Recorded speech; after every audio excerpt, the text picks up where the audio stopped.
"Don't look at me," she whispered, bruised and barefoot, but the rancher fell to one knee and said. The sun hovered low over the town of Hillmark, casting long shadows across the dusty main street. Church bells tolled slowly in the distance, but no one looked toward the steeple. All eyes were fixed on the courthouse steps, where a barefoot woman stood trembling, her tattered shawl slipping from one shoulder. Her name was Clara. She was bruised. Dirt stained her dress, and her left eye was swollen.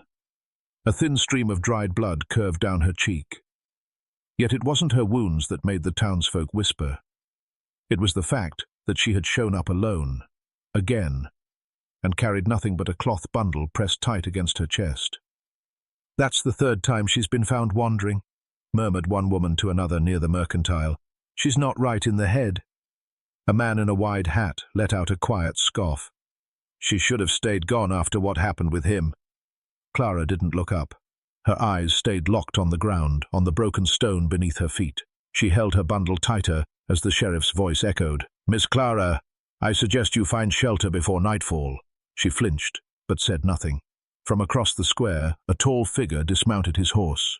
He walked slowly, not toward the crowd, but through it, his boots thudding against the boards like quiet thunder. The townsfolk moved aside, not because he asked them to, but because of the stillness in his step. His name was Ezra, a rancher with a quiet reputation and calloused hands. As Clara turned to leave, her eyes briefly met his, and then darted away. "Don't look at me," she whispered, voice breaking like a twig. But Ezra didn't flinch. Instead, he took off his hat, lowered to one knee, and said softly, "Then let me stand with you." Clara hadn't always been the bruised woman people now whispered about. Once, she wore blue cotton dresses that fluttered in the wind, and she laughed too loudly at the market stalls. Her husband John had been the town's blacksmith, strong hands, quick smile.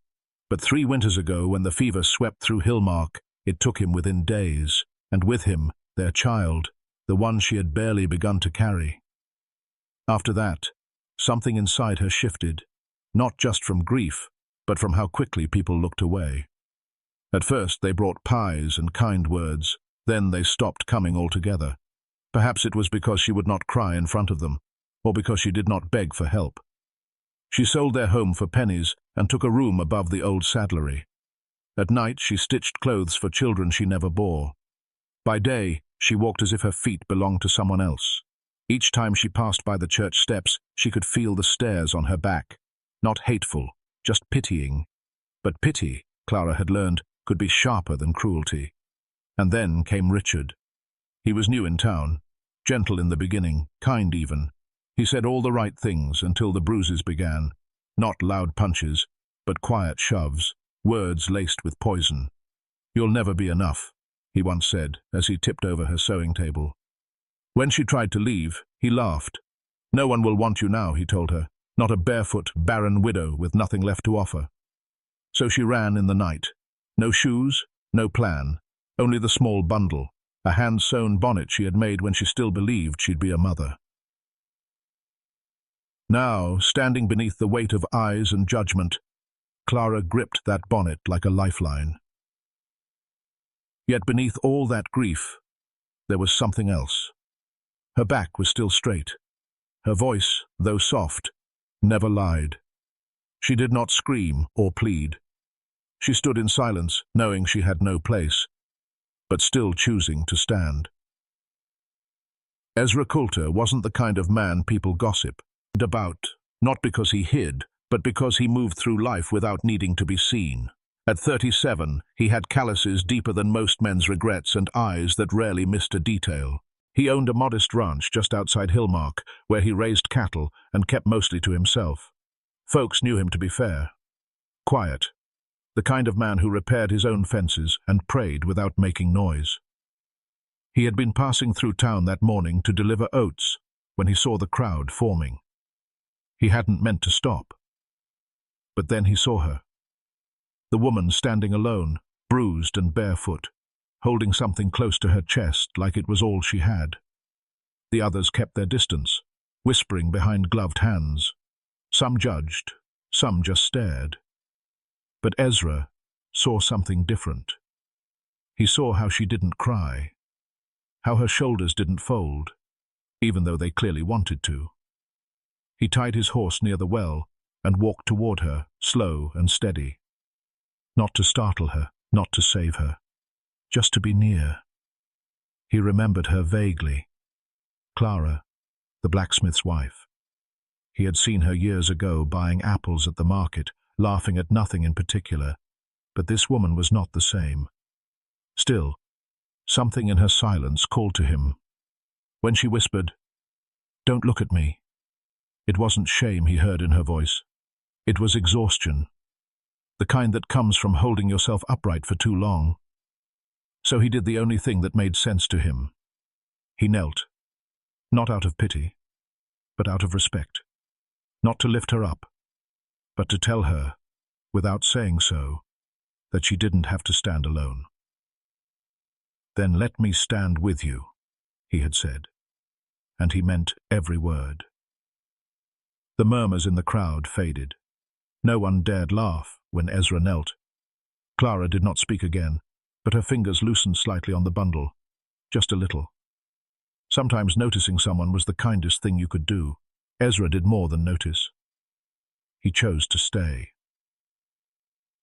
2 days passed before Clara saw him again.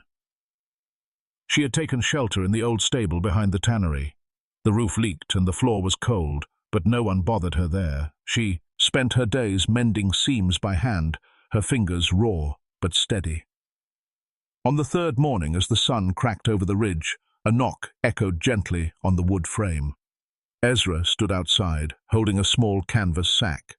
He didn't speak much, just set the bag down and gave a simple nod. Then he left. Inside were thick wool gloves, a bar of soap, and a small loaf of cornbread wrapped in cloth. Tucked beneath the bread was a note written in careful, square letters. "If you need work, I could use a hand with the lambing." Clara stared at the note for a long time. No instructions, no demands, just an offering, simple and quiet. That evening, she walked to his ranch. She kept her eyes down as he showed her where the feed bins were, how to hold the lanterns when checking on the animals. He never asked about her bruises, never looked at her too long. He just moved with calm, deliberate kindness, always a step ahead, but never too far away. The work was hard. She dropped a bucket once and spilled water across the barn floor. Her hands trembled when she tried to lift a sickly lamb, but Ezra never scolded. He handed her a dry cloth and said, "It gets easier." They didn't speak much, but when they did, it was soft. About the weather, the soil, the way animals sometimes knew things before people did. One evening, as she finished folding horse blankets, he set down a single stick of firewood beside her. She looked up, confused. "It's dry cedar," he said. "Smells better than the others when it burns." Clara didn't answer, but her hands stopped shaking as she picked it up. It was not the wood that mattered. It was the gesture, quiet, purposeful, without pity. Something unspoken passed between them then, a kind of respect not earned through words, but through presence. The days at Ezra's ranch began early. The cold mornings bit at Clara's fingers, and the wind on the open land showed no kindness. She struggled with the ropes, spilled feed more than once, and often lost track of where tools were kept. Her body moved with uncertainty, as if every step might be the wrong one. Ezra never raised his voice. When she tangled the harness straps for the plow horse, he untied them with calm fingers and simply said, "They twist easier when you're cold. Best to warm your hands first." When she overwatered the beans in the garden, he let the silence stretch, then softly noted, "Too much kindness can drown things, even plants. Same goes for people." Clara took that to heart. At night, she slept in the small guest room attached to the kitchen, a space that smelled faintly of lavender and hay. Ezra had placed a lantern there and left a quilt folded at the foot of the bed, handmade, stitched in old blues and reds. He never said it was his mother's, but the care in the pattern made her believe it had been passed down. Each mistake she made seemed to birth a quiet lesson, and each lesson brought a flicker of belonging. She began to find rhythm in the work. Her hands grew firmer, her steps more sure. She began rising before the rooster crowed, already wrapping grain sacks by the time Ezra walked into the barn. But still, doubt lingered. One morning, as she tried lifting a crate of seed on her own, she stumbled backward, landing hard on the wooden floor. The noise echoed. She sat there, eyes stinging, more from frustration than pain. Ezra appeared within seconds, kneeling beside her. "You don't have to carry everything alone," he said. She looked away. "I should be able to." He didn't answer. Instead, he gently took one of her hands and placed a small river stone in her palm, smooth, oval, warm from his pocket. "This one's been in the stream for years, tossed around, scraped, buried under others, but still here, still solid." She held it quietly, unable to speak. That evening, she placed the stone on the windowsill beside her bed. In that house of creaking floorboards and wind-kissed silence, Clara began to feel something she had long forgotten. Not just safety, but the value. Ezra never touched her without reason, never crossed a line. But he was always there, handing her a scarf when her neck was bare, setting down a chair beside her when she worked too long.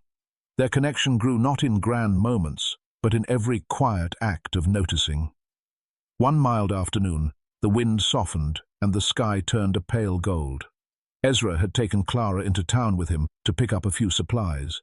She walked a few steps behind as they moved through the general store, her hands clasped and eyes low, careful not to linger near any familiar faces. Outside, while Ezra checked the wagon's wheels, Clara waited near the porch where a young boy sat playing with a wooden horse. His boots were too big, and his face was smudged with berry stains. He looked about 5 and all elbows and energy. The boy studied her silently for a while, then climbed to his feet and walked over. He held out his toy.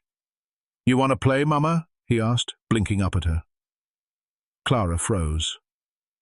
For a moment, everything stopped. The wind, the chatter, the creak of the wagon. Her breath caught in her chest like a knot pulled too tight. "Mama," he said again, simply, as if the word belonged to her.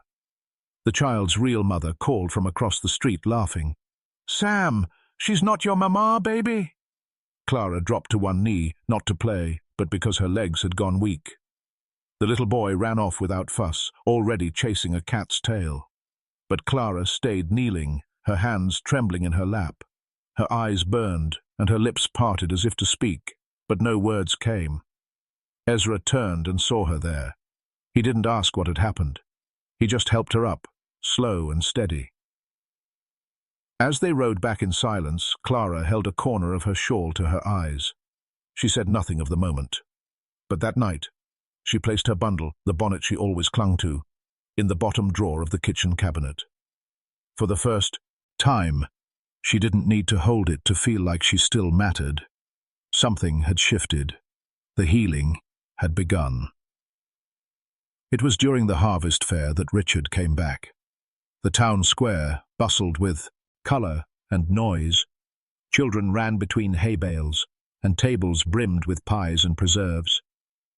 Clara stood beside Ezra's stall, helping him arrange jars of honey and hand-sewn cloths. She wore a soft brown dress Ezra had quietly left for her weeks ago, and her hair was neatly braided. For the first time in years, she smiled without checking who might be watching. Then, a voice cut through the air, cold and familiar. "Well, look what the wind dragged in." Clara stiffened. Richard stepped out from the crowd, cleaner than she remembered, but still carrying that same crooked grin. His coat was finer now, and his boots polished, but his eyes held the same poison, the kind that could rot even silence. "I heard you'd wormed your way into some rancher's house," he said loudly. "Didn't take you long, did it?" People turned. The laughter faded. Clara's hands gripped the edge of the table. Ezra stepped forward, calm as stone. "That's enough." But Richard kept going, louder now. "You think putting her in a dress and giving her chores makes her a wife? She's nothing. Always was." Clara's breath came fast. Her heart thudded, not from fear, but from something rising, slow, hot, unstoppable. She stepped around the table. The crowd made space. "You don't get to speak for me," she said, her voice clear, louder than anyone had ever heard from her. "Not anymore." Richard blinked. "I let you shame me once," she continued. "I let your words make me small. But I'm not yours, not broken, and not afraid." Ezra stood beside her, silent but steady, his presence like a wall at her back. Richard scoffed. "You think these people believe you?" Clara looked around, at the townsfolk who had once whispered, now watching in silence. She met their eyes, one by one. "I don't need them to," she said.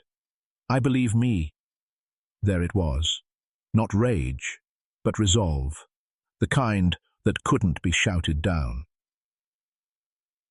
Richard hesitated. Then, seeing no one willing to take his side, he turned and walked away, his boots striking hollow against the boards.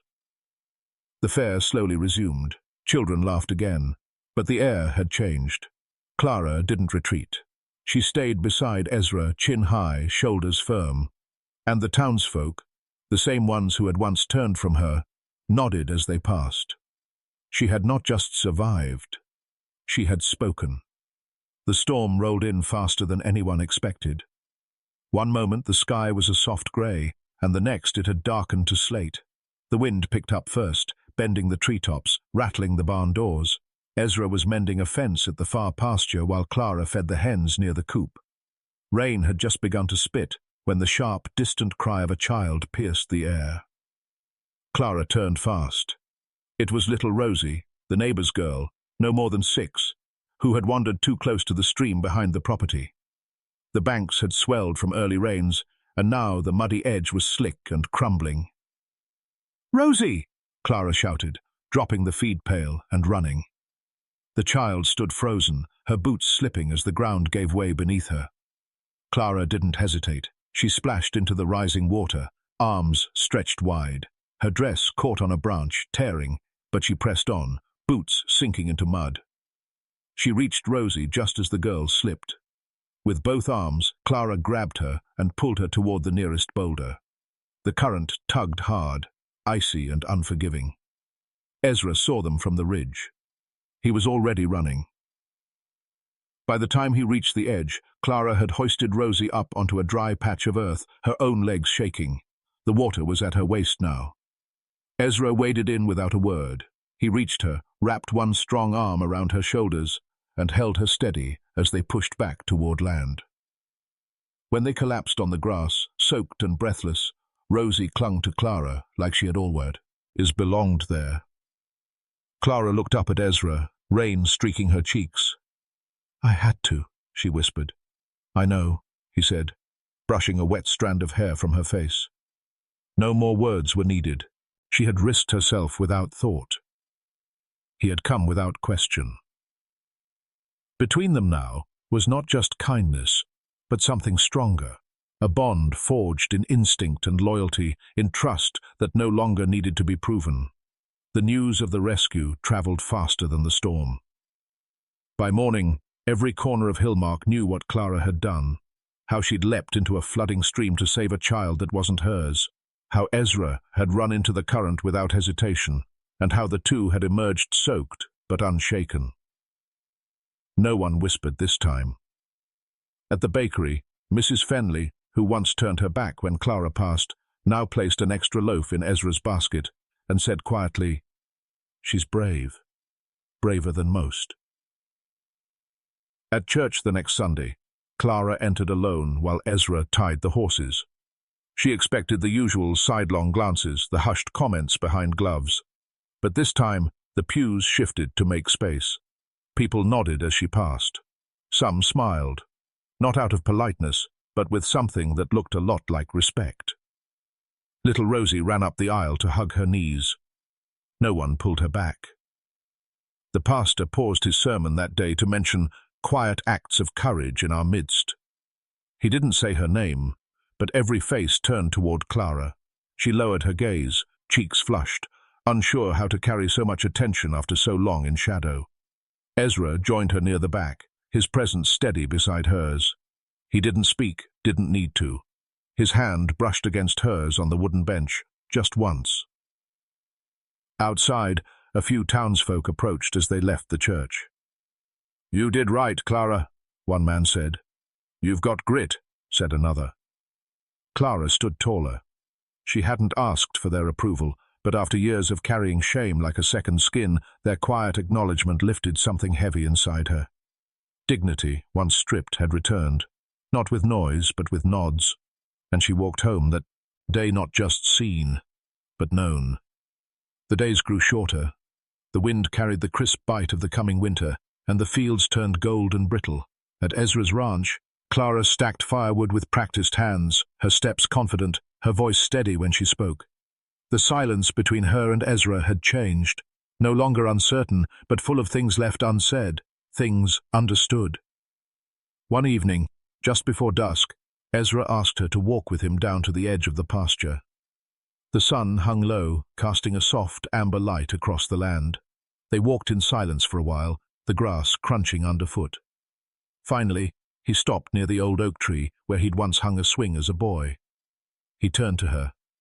"I've never been good with words," he said, voice low, "but I've come to know peace with you here, and I don't want to imagine this place without your footsteps in it." Clara's eyes filled, but she said nothing. He reached into his coat pocket and pulled out a small wooden comb, hand-carved, smoothed at the edges. "I made this," he said, "from the cedar we burned last winter. The one you said smelled like home." She took it gently in both hands, tracing the grain with her thumb. "I'm not asking for anything you're not ready to give," Ezra said. "You don't owe me your hand or your name. I just want to build something steady, if you'd have it." Clara looked up at him, eyes shining. She didn't rush her reply.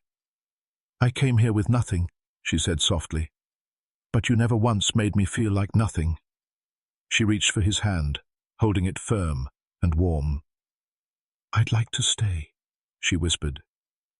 He nodded once, as if he had known, but needed to hear it all the same.